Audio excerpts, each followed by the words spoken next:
Masechet Psachim, traité Psachim, Dav Kaftet, feuille numéro 29, nous sommes à la feuille 28, 2 lignes avant la fin. La Gemara dit Mani Matnitin, comme qui va notre Mishnah? Rabbi Yehuda, si c'est suivant l'opinion de Rabbi Yehuda, Chametz Tama Kamar, Rabbi Yehuda, quand il a interdit le Chametz après Pessah, il n'a pas le Chametz en général, il n'a pas fait de différence lui entre Chametz d'un juif ou d'un non-juif. Afilou de Nochi, même un non-juif est interdit. Vei Rabbi Shimon, et si tu vas dire que l'auteur de notre Mishnah c'est Rabbi Shimon, d'Israël Nami Mishra Kachare, voilà que Rabbi Shimon, il a autorisé même le Hametz du juif après Pessah, alors que la Mishnah l'interdit. Vei Rabbi Yosef Aglili, si on va dire que c'est Rabbi Yosef Aglili, a fait Tort Zmano Nami Mishra Kachare Be'anaa. Lui-même, pendant Pessah, il autorise le Hametz d'en tirer profit, à plus forte raison après Pessah. Amar Rabbi Chabar Yaakov, Leolam Rabbi Yehudaï. Rabbi Chabar Yaakov lui dit, on peut toujours dire que l'auteur de notre Mishnah, c'est Rabbi Yehuda. Et il déduit l'interdiction de manger le levain de l'interdiction de le voir. De la même manière que concernant l'interdiction de voir le levain, c'est seulement le tien que tu n'as pas le droit de voir, mais tu as le droit de voir celui des autres, c'est-à-dire des non-juifs, et celui du sanctifié, du Très-Haut, même chez toi à la maison. De même pour ce qui est de l'interdit de manger du levain, c'est seulement le tien que tu n'as pas le droit de manger, mais tu pourras manger le chametz des autres, c'est-à-dire des non-juifs, et du sanctifié. Au temple. Effectivement, dans notre Mishnah, on aurait pu dire que le chametz du non-juif, on a même le droit de le manger. Mais étant donné qu'on a dit que pour celui du juif, il est interdit même d'en tirer profit, c'est pourquoi on a enseigné que celui du non-juif, on a le droit d'en tirer profit. Et c'est vrai qu'en réalité, on aurait pu enseigner que celui du non-juif, même pendant Pessah, on a le droit d'en tirer profit. Mais puisque la Mishnah a enseigné que celui du juif, même après Pessah, c'est interdit, c'est pourquoi on a enseigné que celui du non-juif, après Pessah, c'est permis.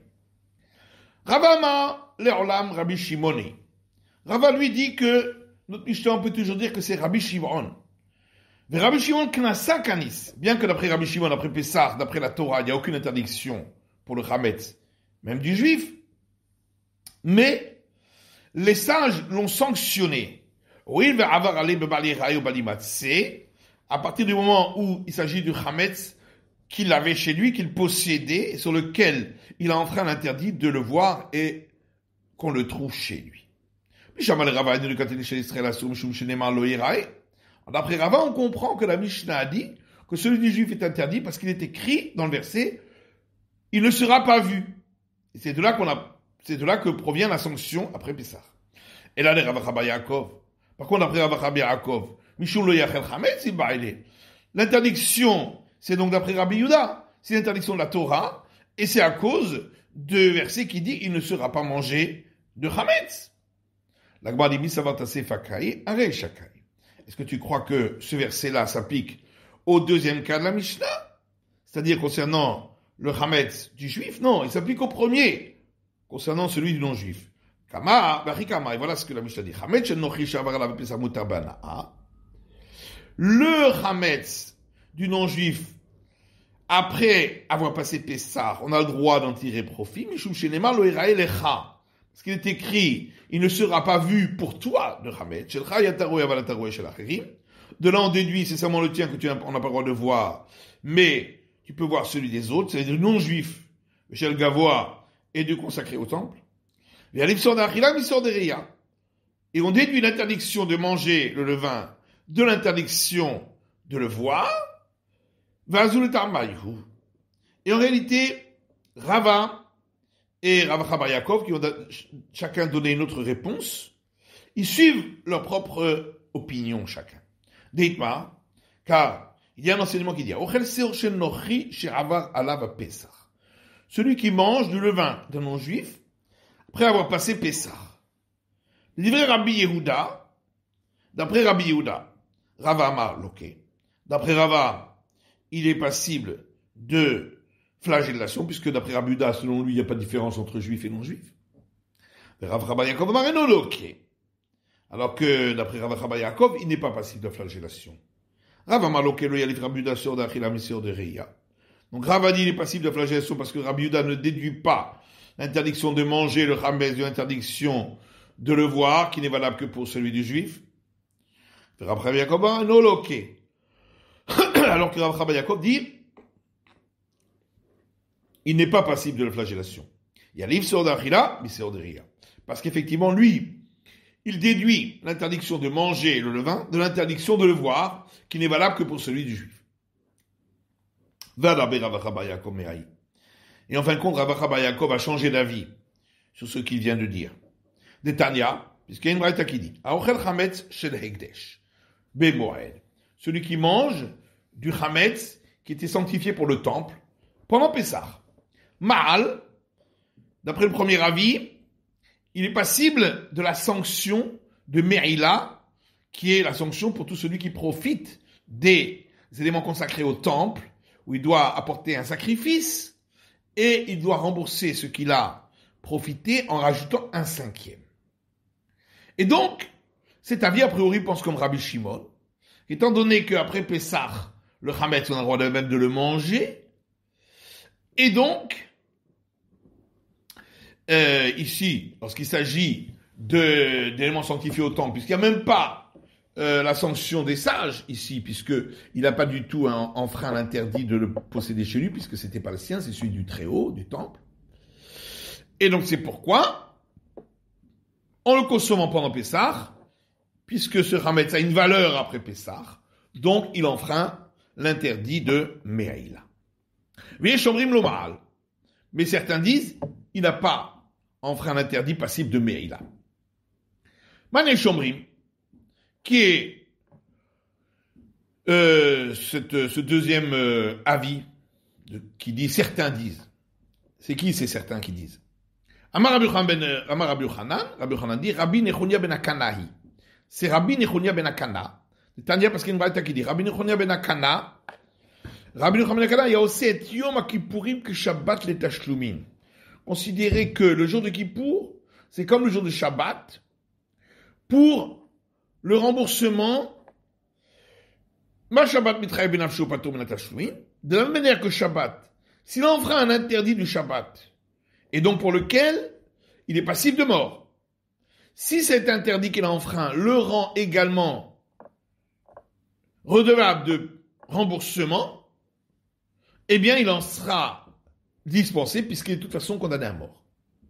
Et pareil pour Kippour, étant donné qu'il est condamné à mort, bien sûr il n'est pas condamné par le tribunal, c'est la sanction du retranchement, donc c'est une condamnation à mort divine, malgré tout ça revient en même pour Rabbi Yochanan ben Akana, et donc il est dispensé de remboursement. Ici aussi, étant donné qu'il a mangé du chametz à Pessah, pour lequel il est passible de retranchement, d'après Rabbi Yochanan ben Akana, il n'a pas besoin de payer le remboursement, donc il n'est pas passible de la Me'ila. Rav Yosef Amar, Rav Yosef lui dit non. En réalité, le fait qu'après Pessah, on a le droit d'en manger, c'est pas ça qui donne une valeur à ce chametz. Mais ici, c'est parce que même pendant Pessah, il en a le droit d'en profiter, selon Rabbi Yossé Aglili. Et, la discussion est de savoir, est-ce qu'on aurait le droit de racheter les éléments sanctifiés au temple pour les faire manger à des chiens, puisqu'ici, pendant Pessah, il ne peut le faire manger qu'aux chiens. Mande Amar Ma'al, celui qui dit que ici, celui qui en a mangé est passible de Me'ila, c'est parce qu'il pense que ce chametz a une valeur. Pourquoi? Que ça va pour une dakologim, la chinani klavim, parce qu'il pense que on a le droit de le racheter pour pouvoir le donner à manger aux chiens à présent pendant Pessah. Mande Amar lo Ma'al, celui qui dit qu'il n'est pas passible de la Me'ila, que ça va à une podine, parce que lui pense que on n'a pas le droit de racheter un élément sanctifié pour le donner à manger au chien. C'est pourquoi, même pendant Pessah, il n'a pas de valeur, on ne peut rien en faire. Rava bar Rava, tanala le hashmata mishbe de Rav Yosef. Rava bar Rava, lui, il a rapporté cette explication au nom de Rav Yosef, Beha Lishna, d'une manière différente. En disant, d'après tout le monde, on n'a pas le droit de racheter les éléments sanctifiés au temple pour en donner à manger aux chiens. Et ici, on pense comme Rabbi Shimon, qu'après Pessah, on a le droit de manger du Hametz qui était sanctifié au Très-Haut, puisqu'on n'a pas enfreint l'interdiction de ne pas en voir, puisqu'il n'appartenait pas. Et ici, la discussion est la suivante. Est-ce que le fait que plus tard, après Pessah, il vaudra de l'argent, puisqu'on pourra en tirer profit et même le manger, donc c'est comme si maintenant déjà, il a une valeur d'argent. Celui qui dit qu'il est effectivement passible de la mérila, c'est parce qu'il pense qu'à partir du moment où plus tard, il vaudra de l'argent, c'est comme s'il valait de l'argent déjà maintenant, et donc, il est passible de mérila en ayant profité. Celui qui dit qu'il n'est pas passible de mérila, que ça va d'abord à Mamon Lav, que Mamon Dami dit que ce qui vaudra de l'argent plus tard n'est pas considéré comme valant de l'argent maintenant. Et c'est pourquoi il n'y a pas la sanction de Meila. Rava Yaakov lui dit que d'après tout le monde, si dans le futur, il a une valeur d'argent, eh bien c'est comme s'il valait de l'argent déjà maintenant. Ici, la discussion, c'est la même discussion que Rabbi Yehuda et Rabbi Shimon. Celui qui dit que il n'est pas passible de Mérila. Que Rabbi Yehuda pense comme Rabbi Yehuda que même après Pessah, on n'a pas le droit ni de manger le Hametz, ni d'en profiter. Ou que Rabbi Shimon. Alors que celui qui dit qu'il est passible de Mérila, c'est parce qu'après Pessah, il pense comme Rabbi Shimon qu'il a le droit d'en manger et d'en profiter. Et la Gemara dit, pourtant, Rav Chabar Yaakov, c'est celui qui a dit que Rabbi Yehuda, il déduit l'interdiction de manger le vin de l'interdiction de le voir. Et donc, c'est valable que pour celui pour lequel il n'avait pas le droit d'avoir chez lui. Et donc, celui qui appartient au temple, celui-là, il n'y aura pas d'interdiction après Pessah. Et même maintenant, pendant Pessah, d'en manger. Et là, Rav Chabar Yaakov Mehaï. Donc forcément, il faut dire que Rav Chabar Yaakov est revenu en arrière de cette explication. Ravashi Amar, encore une autre réponse, c'est de Ravashi. Les couleurs même podi. Tout le monde est d'accord qu'on n'a pas le droit de racheter le Hametz, de racheter ce qui est sanctifié au temple pour le donner à manger aux chiens. Et ce qui vaudra de l'argent plus tard n'est pas considéré comme valant de l'argent aujourd'hui. Ici, la discussion, c'est celle entre Rabbi Yossi Aglili et les sages. Mande Amar, Ma'al, celui qui a dit que il est passible de Mérila, qui est Rabbi Yossi, il pense comme Rabbi Yossi Aglili, que même pendant Pessah, on a le droit de tirer profit du Hametz. Et donc, en réalité, même si on n'a pas le droit de le racheter pour donner à manger aux chiens, parce que c'est une utilisation déshonorante, mais on aurait le droit de l'utiliser pour faire chauffer, pour allumer un feu sous son plat, par exemple. Madame Aloma'al Kirabanan, alors que d'après celui qui dit que il n'y a pas de Mérila, c'est parce qu'il pense comme les sages, que pendant Pessah, on n'a pas le droit d'en tirer profit du tout, et donc il n'a aucune valeur sur Hametz, et c'est pourquoi il n'y a pas de Mérila. Amarav, Hametz mismano ben bemino ben shlo bemino assour. Rav dit, le Hametz, pendant Pessah, qui se soit mélangé avec quelque chose qui est de la même espèce, ou avec quelque chose d'une autre espèce, tout le mélange est interdit. Chez l'obismano, si c'est après Pessah, en dehors de Pessah, bemino assour, chez l'obemino muta. C'est seulement si c'est mélangé avec quelque chose qui est de son espèce que le mélange est interdit. Mais si c'est avec quelque chose qui n'est pas de son espèce, ce sera permis. Mais pas est-ce qu'il n'a. Donc, de quoi on parle ici? Il est ma benotenta.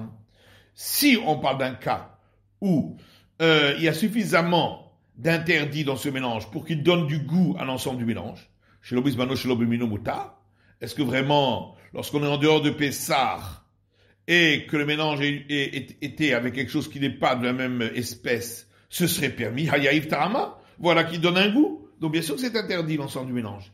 Et là, le machéou, on parle ici qui ne donne pas de goût. Il y a juste un tout petit peu de chametz qui s'est mélangé. C'est pourquoi. Pendant Pessah, qu'il se soit mélangé avec son espèce ou pas avec son espèce, c'est interdit. Rav letamé de Rabouchoued d'abré travaillé quand l'issoun shvatora bemino bemashiou shelo bemino benotenta. Rav suit son opinion parce que Rav et Shmuel ont dit tous les deux.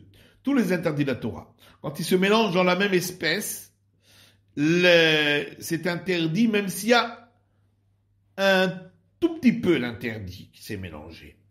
Mais si c'est pas avec la même espèce, alors l'interdit est seulement, ça interdit le mélange que si ça donne un goût. Rav Gazar Chametz Bisbano Shlobumino Atumino. Et Rav, il a interdit pour le Chametz pendant Pessah, même si c'était pas avec son espèce, à cause du cas où c'est avec son espèce. Et donc c'est interdit même si c'est seulement un temps soit peu de Chametz. Mais chez l'Obisbano, mais si c'est en dehors de Pessah, où là il n'y a pas la sanction du retranchement,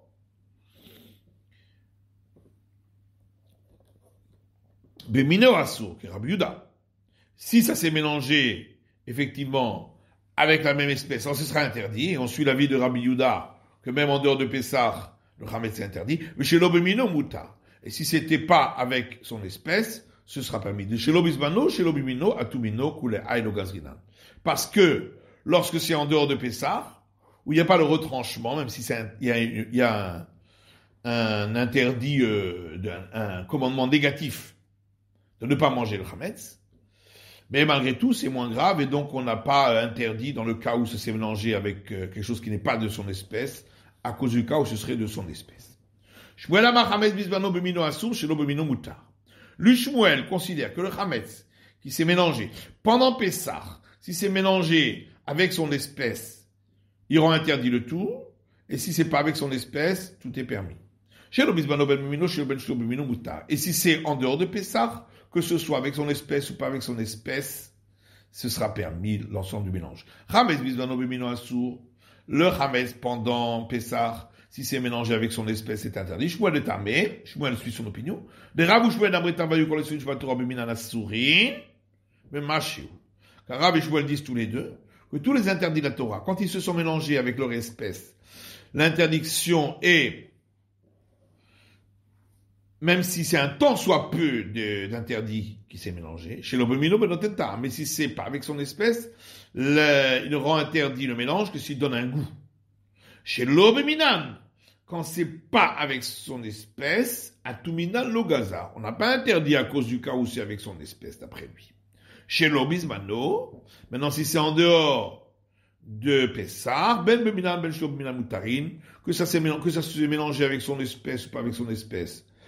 L'ensemble du mélange est permis, qui est Rabbi Shimon, parce qu'on suit l'avis de Rabbi Shimon que le chametz en dehors de Pessah, il n'y a pas d'interdiction. Rabbi Yochanan chametz bisbano ben bemino ben shlobinan asor. Benotenta. Rabbi Yochanan lui dit, le chametz, quand c'est pendant Pessah, si c'est mélangé, que ce soit avec son espèce ou pas avec son espèce, il l'interdit que s'il donne un goût.